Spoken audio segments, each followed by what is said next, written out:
എൻ്റെ എല്ലാ പ്രിയപ്പെട്ട കൂട്ടുകാർക്കും എൻ്റെ യൂട്യൂബ് ചാനലിലേക്ക് സ്വാഗതം.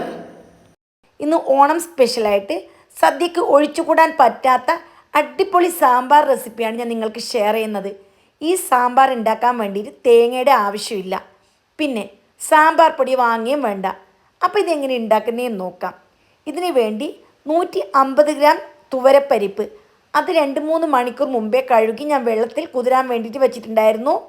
നല്ലപോലെ കുതിർന്ന് വന്നാൽ ഇത് വീണ്ടും ഒരു പ്രാവശ്യം കഴുകി കുക്കറിലേക്ക് മാറ്റണം. എന്നിട്ട് ഒരു ഉരുളക്കിഴങ്ങിൻ്റെ പകുതിയും 4 പച്ചമുളക്, ചെറിയൊരു കഷ്ണം ഉണക്കമുളക്, 2 അല്ലി വെളുത്തുള്ളി, കുറച്ച് കറിവേപ്പില, പിന്നെ 250 ml മെഷർമെൻറ്റ് കപ്പിൽ 2 കപ്പ് വെള്ളം ചേർത്തിട്ടുണ്ട്. വെള്ളമൊക്കെ പിന്നീട് ആവശ്യമാണെങ്കിൽ ഒഴിച്ചു കൊടുക്കാം. പിന്നെ വേണ്ടത് മഞ്ഞൾപ്പൊടിയാണ്. 1/2 ടീസ്പൂൺ മഞ്ഞൾപ്പൊടി ഞാനിതിലേക്ക് ഇട്ട് കൊടുത്തിട്ടുണ്ട്. പിന്നെ 1 ടേബിൾ സ്പൂൺ വെളിച്ചെണ്ണ. ഇത്രയും ചേർത്തതിന് ശേഷം നല്ല പോലെ ഒന്ന് മിക്സാക്കി എടുക്കണം. ഇനി നമുക്ക് കുക്കറിൽ വെച്ച് മീഡിയം തീയിൽ 3 വിസിൽ വരുന്നത് വരെ വേവിച്ചെടുക്കണം. ഈ പരിപ്പുണ്ടല്ലോ നല്ല പോലെ വെന്ത് ജ്യൂസ് പോലെ ആവണം. അതിൻ്റെ കൂട്ടത്തിൽ തന്നെ നമ്മളൊരു പകുതി ഉരുളക്കിഴങ്ങ് ഇട്ടിട്ടുണ്ട്, അതും നന്നായിട്ട് വെന്ത് വരണം. 250 ml മെഷർമെൻറ്റ് കപ്പിൽ 1/2 കപ്പ് മുഴുവനായിട്ടുള്ള മല്ലി, 1/4 കപ്പ് കടലപ്പരിപ്പ്, 10 വറ്റൽമുളക് ഞാൻ എടുത്തിട്ടുണ്ട്. ഇത് ഞാൻ എടുത്തിട്ടുള്ളത് പിരിയം മുളകാണ്, വലിയ സൈസുള്ളതാണ്. അതിൻ്റെ കൂട്ടത്തിൽ നാടൻ മുളകും ഒരു 10 എണ്ണം വേണം. പിന്നെ ഉഴുന്ന് 1 ടേബിൾ സ്പൂൺ, ഉലുവ 1 ടേബിൾ സ്പൂൺ, പച്ചരി അല്ലെങ്കിൽ ഉണക്കലരി അല്ലെങ്കിൽ പുഴുങ്ങലരി ഏതായാലും കുഴപ്പമില്ല 1 ടേബിൾ സ്പൂൺ. ഇത് ഇത്രയും എടുത്ത് മാറ്റി വെച്ചിട്ടുണ്ട്. ഒരു വലിയ കഷ്ണം കായം എടുത്തിട്ട് കുഞ്ഞു കുഞ്ഞു പീസാക്കി കട്ട് ചെയ്ത് വെളിച്ചെണ്ണയിൽ നല്ല പോലെ മൂപ്പിച്ചെടുക്കണം. നല്ല ക്രിസ്പി ആവണം. എന്നിട്ട് മാറ്റി വെക്കാം. ഈ എണ്ണയിലേക്ക് ഉഴുന്ന്, പച്ചരി, അതേപോലെ ഉലുവ ഇത്രയും ഇട്ട് ജസ്റ്റ് ഒരു 10 സെക്കൻഡ് വഴറ്റിയതിന് ശേഷം ഇതിലേക്ക് കടലപ്പരിപ്പ്, അതേപോലെ മല്ലി, ഇതെല്ലാം ഞാൻ ചേർത്ത് കൊടുക്കുന്നുണ്ട്. എന്നിട്ട് മീഡിയം ടു ലോ ഫ്ലെയിമിൽ വെച്ചിട്ട് നന്നായിട്ട് വറുത്തെടുക്കണം. പിന്നെ വറുത്തെടുക്കുന്ന സമയം ഇത് കരിഞ്ഞു പോകാൻ ചാൻസ് ഇല്ല, അതുകൊണ്ട് തന്നെ തീ എപ്പോഴും ചെറുതായിരിക്കണം. നല്ല പോലെ മൂത്ത് വരണം, നല്ല മണം വരും. ആ സമയം നമുക്ക് വേറൊരു പാത്രത്തിലേക്ക് മാറ്റാം. ഇനി അതേ പാൻ ചൂടാക്കി ഇതിലേക്ക് മുളക് ഇട്ട് കൊടുക്കണം. ഞാനിവിടെ കാശ്മീരി മാത്രമാണ് എടുത്തിട്ടുള്ളത്. മറ്റേ മുളകിന് പകരം ഞാൻ മുളക് പൊടി ചേർത്ത് കൊടുക്കുന്നുണ്ട്. നിങ്ങളപ്പോൾ എന്ത് ചെയ്യണമെന്ന് വെച്ചാൽ 10 കാശ്മീരിയും 10 നാടൻ മുളകും രണ്ടും ഒരേപോലെ എടുത്ത് നല്ലപോലെ വറുത്തെടുത്താൽ മതി. ഇനി ഇതെല്ലാം നല്ലപോലെ ചൂടാറണം. ഇനി ഈ പാനിലോട്ട് കുറച്ച് എണ്ണ ഒഴിച്ചിട്ട് ഞാൻ വീണ്ടും കുറച്ച് കറിവേപ്പില, അധികം കറിവേപ്പില, അതായത് 1 കപ്പ് ഞാൻ ചേർത്തിട്ടുണ്ട്. എന്നിട്ട് നല്ല പോലെ ഇതും വറുത്തെടുക്കണം. അപ്പോൾ ഈ സാമ്പാർ പൊടി നമുക്ക് കുറച്ച് ദിവസം മാത്രമേ കേടാവാണ്ട് സൂക്ഷിക്കാൻ പറ്റുകയുള്ളൂ. ഇനി നിങ്ങൾക്ക് 1 മാസം 2 മാസമൊക്കെ കേടാവാണ്ട് സൂക്ഷിക്കണമെന്നുണ്ടെങ്കിൽ ഓയിൽ ചേർക്കാണ്ട് നല്ല പോലെ വറുത്ത് ഉണങ്ങിയ ഒരു ഭരണിയിൽ പൊടിച്ചിട്ട് വെച്ചാൽ മതി. കുറേ നാൾ സൂക്ഷിക്കാൻ പറ്റും. എല്ലാം ചൂടാറിക്കഴിഞ്ഞതിന് ശേഷം മിക്സിയുടെ ജാറിലിട്ട് നല്ല പോലെ ഒന്ന് പൊടിച്ചെടുക്കണം. പൊടിച്ചെടുത്ത് കഴിഞ്ഞാൽ ഇതിലേക്ക് മുളക് പൊടി ചേർത്ത് കൊടുക്കണം. ഞാൻ എരിവുള്ള മുളക് പൊടി 2 ടേബിൾ സ്പൂൺ ചേർത്ത് കൊടുത്തു. എന്നിട്ട് വീണ്ടും ഒന്ന് ബ്ലെൻഡ് ചെയ്തെടുത്തു. ഇനി നമുക്ക് പച്ചക്കറികൾ വേവിച്ചെടുക്കണം. അപ്പോൾ എല്ലാ പച്ചക്കറികളും നല്ലപോലെ കഴുകി സ്ക്വയർ കട്ടാക്കി എടുത്ത് വെക്കണം.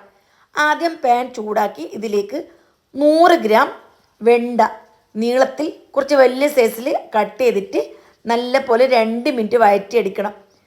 ഏകദേശം പകുതി വേവ് ഇതിൽ തന്നെ ആവും. അങ്ങനെയാകുമ്പോൾ ഇങ്ങനെ വഴുവഴുപ്പില്ലാണ്ട് നമുക്ക് കറിയിൽ വെന്തുടയാണ്ട് കിട്ടും. അത് മാറ്റിക്കഴിഞ്ഞാൽ ഇതിലേക്ക് 1 സവാള, അതും ഇതേപോലെ സ്ക്വയറായിട്ട് കട്ട് ചെയ്തിട്ട് ജസ്റ്റ് ഒന്ന് വഴറ്റിയെടുക്കണം. കൂടുതൽ വഴറ്റൊന്നും വേണ്ട. പിന്നെ ഇതിലേക്ക് 100 ഗ്രാം മത്തൻ, അതും സ്ക്വയർ കട്ടാക്കി ഇട്ട് കൊടുക്കുന്നുണ്ട്. നേരത്തെ 1 ഉരുളക്കിഴങ്ങ് എടുത്തല്ലോ, അതിൻ്റെ പകുതി വേവിച്ചു, ബാക്കിയുള്ള പകുതി ഇതിലേക്ക് ചേർത്ത് കൊടുത്തു. ഇനി 200 ഗ്രാം ചേന ഇതിലേക്ക് ചെറിയ ചെറിയ കഷ്ണാക്കി ഇട്ട് കൊടുത്ത് 1 ക്യാരറ്റും അതേപോലെ സ്ക്വയറാക്കി കട്ട് ചെയ്ത് ഇട്ട് കൊടുത്തിട്ടുണ്ട്. പിന്നെ 1 നേന്ത്രങ്ങയുടെ ചെറിയൊരു ഭാഗം അതും ഇതിലേക്ക് കട്ട് ചെയ്ത് ഇട്ട് കൊടുത്തിട്ടുണ്ട്. പച്ചക്കറിയിൽ ഞാൻ പറയുന്ന അളവിനെ എടുത്താൽ മതി. ചെറിയൊരു വഴുതനങ്ങ അതും ഇതിലേക്ക് കട്ട് ചെയ്ത് ഇട്ട് കൊടുത്തു. 5 ബീൻസ് നീളത്തിൽ അരിഞ്ഞതും, പിന്നെ മുരിങ്ങ ഉണ്ടല്ലോ, മുരിങ്ങക്കായ, അതും 1 എണ്ണം, അതും ചെറിയ ചെറിയ നീളത്തിൽ പീസാക്കിയിട്ട് ഇട്ട് കൊടുത്തിട്ട് ഈ എണ്ണയിൽ നല്ലോണം ഒന്ന് വഴറ്റിയെടുക്കണം. പിന്നെ ചെറിയൊരു കണ്ടം കായ ഉണ്ടല്ലോ, നല്ലപോലെ ഫ്രൈ ആക്കിയിട്ട് ഇതിലേക്ക് ഇട്ട് കൊടുത്തിട്ടുണ്ട്. ഇനി എല്ലാം കൂടി നല്ല പോലെ ഒന്ന് വഴറ്റിയെടുക്കണം. നല്ല പോലെ എണ്ണയിൽ വഴന്ന് വന്നാൽ ഇതിലേക്ക് സാമ്പാർ പൊടി ഇട്ട് കൊടുക്കണം. ഇത് നമ്മൾ ഫ്രഷായിട്ട് വീട്ടിൽ പൊടിച്ചെടുത്ത സാമ്പാർ പൊടിയാണ്. ഇത് ഇട്ട് സാമ്പാറാക്കിയാൽ ഭയങ്കര ടേസ്റ്റ് ആയിരിക്കും. തീർച്ചയായിട്ടും എൻ്റെ എല്ലാ കൂട്ടുകാരും ഇങ്ങനെ ഒന്ന് ചെയ്ത് നോക്കണം. 5 ടേബിൾ സ്പൂൺ ലെവലായിട്ട് ഞാൻ ഇട്ട് കൊടുത്തിട്ടുണ്ട്. പിന്നെ വേണ്ടത് പുളി, ഒരു ചെറിയ നെല്ലിക്ക വലിപ്പത്തിൽ, വലിയ നെല്ലിക്കാൻ്റെ വേണ്ട, മീഡിയം സൈസിലുള്ള നെല്ലിക്ക ഉണ്ടല്ലോ, ആ ഒരു അളവിൽ പുളി എടുത്തിട്ട് കുറച്ച് സമയം വെള്ളത്തിൽ ഇട്ടിട്ട് പിഴിഞ്ഞിട്ട് ഒഴിച്ചു കൊടുക്കണം. ഞാൻ 2 പ്രാവശ്യം ഇങ്ങനെ പിഴിഞ്ഞിട്ട് ഇതിലേക്ക് ഒഴിച്ചു കൊടുത്തു. പിന്നെ വേണ്ടത് ഉപ്പ്, 1 ടേബിൾ സ്പൂൺ ലെവലായിട്ട് ഉപ്പ് ഞാൻ ഇപ്പോൾ ഇട്ട് കൊടുത്തിട്ടുണ്ട്. ഇനി നോക്കിയിട്ട് ആവശ്യമാണെങ്കിൽ ഇട്ട് കൊടുത്താൽ മതി. ഇനി നമുക്ക് എല്ലാം മിക്സാക്കിയതിന് ശേഷം ആവശ്യത്തിന് വെള്ളം ഒഴിച്ചിട്ട് ഇത് വേവിച്ചെടുക്കണം. ആവശ്യത്തിന് വെള്ളം ഒഴിക്കുക, പക്ഷേ നമ്മൾ പരിപ്പ് നേരത്തെ വേവിച്ച് വെച്ചിട്ടുണ്ട്, അത് ഒഴിക്കാനുണ്ട്. അപ്പോൾ അതിന് കണക്കാക്കിയിട്ട് വെള്ളം ഒഴിച്ചു കൊടുക്കണം. എന്നിട്ട് മൂടി വെച്ചിട്ട് 10 മിനിറ്റ് വേവിക്കണം. അതിൻ്റെ ഇടയിൽ ഒന്ന് ജസ്റ്റ് ഇളക്കി കൊടുക്കണം. നമ്മൾ സാമ്പാർ പൊടിയൊക്കെ ഇട്ടിട്ടാണ് വെച്ചത്, ഇനി അടിക്കൊന്നും പിടിക്കണ്ട. അതുകൊണ്ട് ഞാൻ വീണ്ടും അടച്ച് വെച്ച് വേവിച്ചെടുത്തു. ഏകദേശം 10 മുതൽ 15 മിനിറ്റ് വരെ ചെറിയ തീയിൽ വേവിച്ചെടുത്താൽ മതി. ആ സമയം കൊണ്ട് നല്ല പോലെ വെന്ത് കിട്ടും. ഇനി വെന്തില്ലെങ്കിൽ കുറച്ചും കൂടി അധികം സമയം വെച്ചാൽ മതി. ദാ കഷ്ണങ്ങളെല്ലാം നല്ല പോലെ വെന്ത് വന്നിട്ടുണ്ട്. ഇനി വേവിച്ച് നല്ല പോലെ ഉടച്ച് വെച്ചിരിക്കുന്ന പരിപ്പാണിത്. ഈ പരിപ്പും ഇതിലേക്ക് ചേർത്ത് കൊടുക്കണം. പരിപ്പ് വേവിക്കുന്ന സമയത്ത് ഉപ്പൊന്നും ചേർത്തിട്ടുണ്ടായിരുന്നില്ല. നമ്മൾ വെജിറ്റബിൾസിന് മാത്രമാണ് ഉപ്പ് ചേർത്തിട്ടുള്ളത്. എല്ലാം കൂടി നന്നായിട്ടൊന്ന് മിക്സാക്കി എടുക്കണം. ദാ സാമ്പാർ കണ്ടല്ലോ, നല്ല തിക്കായിട്ടുള്ള സാമ്പാറാണ്. അപ്പോൾ കുറച്ചും കൂടി വെള്ളം ഒഴിച്ചു കൊടുക്കണം. കാരണം തണുത്ത് കഴിയുമ്പോൾ വീണ്ടും ഇതൊന്ന് കട്ടിയാവും. ആവശ്യത്തിന് വെള്ളം ഒഴിച്ചിട്ട് 1/2 ടേബിൾ സ്പൂൺ ഉപ്പ് വീണ്ടും ഞാൻ ചേർത്ത് കൊടുത്തു. അതിനുശേഷം ജസ്റ്റ് ഒന്ന് തിള വരുന്ന സമയത്ത് നമ്മൾ പകുതി വേവിച്ച് വെച്ചിരിക്കുന്ന വെണ്ട ഉണ്ടല്ലോ, അതും 1 തക്കാളി വലിയ കഷ്ണാക്കിയിട്ട് അതും ഇതിലേക്ക് ഇട്ട് കൊടുത്തു. ഇനി ഫ്രഷ് ആയിട്ടുള്ള കറിവേപ്പില ഇത് ചേർത്ത് കൊടുക്കുന്നുണ്ട്. കറിവേപ്പിലെല്ലാം എത്രയും ചേർത്ത് കൊടുത്താൽ അത്രയും നല്ലതാണ്. എന്നിട്ട് നല്ല പോലെ ഇളക്കി ജസ്റ്റ് ഒന്ന് തിളപ്പിച്ച് ഒരു 2 മിനിറ്റും കൂടി വെണ്ട ഒന്ന് വേവിച്ചെടുക്കണം.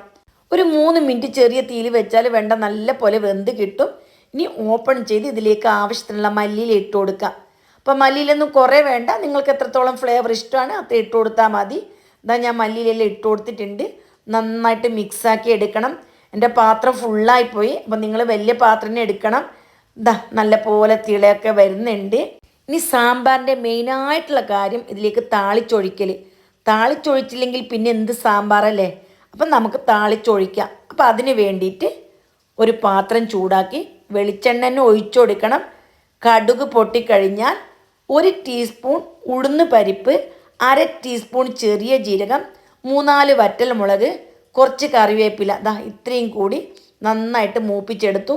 ഇനി ഒരു 10-12 കുഞ്ഞുള്ളി ഉണ്ടല്ലോ, അത് ഇതിലേക്ക് അരിഞ്ഞ് ചേർത്ത് കൊടുക്കണം. അത് ചേർക്കുമ്പോഴാണ് ഭയങ്കര ടേസ്റ്റ്. ഇനി അതില്ല എങ്കിൽ ഒരു സവാള ഇതേപോലെ നല്ല ഗോൾഡ് കളറിൽ മൂപ്പിച്ചെടുത്താൽ മതി.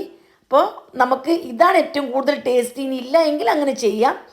ഇനി എല്ലാം മൂത്ത് വന്നു കഴിഞ്ഞാൽ വെറും 1/4 ടീസ്പൂൺ ഉലുവ ഇതിലേക്ക് ചേർത്ത് കൊടുക്കണം. അതേപോലെ ചെറിയൊരു വലിപ്പത്തിൽ കായം അതും കൂടി ചേർത്ത് നന്നായിട്ട് മൂപ്പിച്ച് സാമ്പാറിലേക്ക് ഒഴിച്ചു കൊടുക്കണം. ഇനി പറയുന്ന കാര്യം പ്രത്യേകം ശ്രദ്ധിക്കണം. നമ്മൾ എന്ത് ചെയ്യണമെന്ന് വെച്ചാൽ മൂടി വെക്കണം. മനസ്സിലായില്ലേ? ഇനി തവിയിട്ട് ഇളക്കാനൊന്നും നിൽക്കണ്ട. ഒരു 10 മിനിറ്റ് ഇതേപോലെ വെക്കണം. ഇതേപോലെ വെച്ചതിന് ശേഷം 10 മിനിറ്റ് കഴിഞ്ഞ് നന്നായിട്ട് ഇളക്കി യോജിപ്പിച്ചെടുത്താൽ മതി. 10 മിനിറ്റ് കഴിഞ്ഞു. ഓപ്പൺ ചെയ്ത് കാണിച്ചു തരാം. കറിയെല്ലാം നല്ലപോലെ ലൂസായതെല്ലാം തിക്കായിട്ട് വന്നിട്ട് കണ്ടല്ലോ. ഇപ്പം ചൂടാറിയിട്ടൊന്നുമില്ല. ഇപ്പം ചൂടാറി. ഈ ഒരു സമയം ഞാൻ കാണിച്ചു തരാം. ചൂടാറി കഴിയുമ്പോൾ കുറച്ചും കൂടി തിക്കായിട്ട് വരും. ഈ ഒരു പരുവത്തിലാണ് ഇപ്പോൾ സാമ്പാർ ഉള്ളത്. അപ്പോൾ എൻ്റെ എല്ലാ കൂട്ടുകാരും ഈ ഓണത്തിന് ഈ സാമ്പാർ ഉണ്ടാക്കി നോക്കണം. നിങ്ങൾ ഇതുവരെ ഉണ്ടാക്കിയ സാമ്പാറിൽ നിന്നും ഏറ്റവും ബെസ്റ്റ് സാമ്പാർ ഇതുതന്നെ ആയിരിക്കും. അപ്പം ഞാൻ ഗ്യാരണ്ടി പറയുന്നു, തീർച്ചയായിട്ടും നിങ്ങളെല്ലാവരും ട്രൈ ചെയ്ത് നോക്ക്. തേങ്ങക്കൊക്കെ നല്ല വിലയാണ്. തേങ്ങ ചേർക്കാണ്ട് സദ്യക്ക് നമുക്ക് ഒരുപാട് സാമ്പാർ ഉണ്ടാക്കാം. അപ്പോൾ എല്ലാവരും ഈ രീതിയിൽ ഒന്ന് ട്രൈ ചെയ്ത് നിങ്ങളുടെ വിലയേറിയ ഉപദേശങ്ങളും നിർദ്ദേശങ്ങളും അറിയിക്കണം. സാമ്പാർ ഇഷ്ടപ്പെട്ടിട്ടുണ്ടെങ്കിൽ ഇപ്പോൾ തന്നെ ലൈക്ക് ചെയ്ത് സപ്പോർട്ട് ചെയ്യണം. നിങ്ങളുടെ എല്ലാ ഫ്രണ്ട്സിനും ഷെയർ ചെയ്ത് സപ്പോർട്ട് ചെയ്യണം. വീണ്ടും കാണാം. ജസാക്കല്ലാഹ് ഖൈർ.